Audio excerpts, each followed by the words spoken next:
মেলা মেলা মেলা, হ্যাঁ ভাই, বাংলালিংক সিমের জমজমাট মেলা।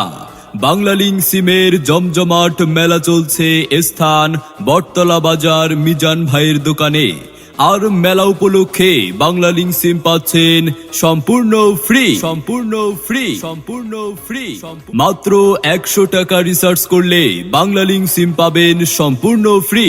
অবিশ্বাস্য অফার, নতুন সিমে মূল ব্যালেন্সে থাকবে 20 টাকা, 15 GB internet, 150 minute talk time. আরও থাকছে পুরো বছর জুড়ে প্রতি মাসে 50 টাকা রিচার্জে 4 জিবি ইন্টারনেট পাওয়ার সুবর্ণ সুযোগ। মেয়াদ থাকবে 30 দিন। আর কি চাই? তাই দেরি না করে এখনই আপনার আইডি কার্ডের ফটোকপি নিয়ে চলে আসুন। কোথায় আসবেন? বটতলা বাজার মিজান ভাইয়ের দোকানে। বাংলালিংক সিমের এই জমজমাট মেলায়, জমজমাট মেলায়, জমজমাট মেলায়।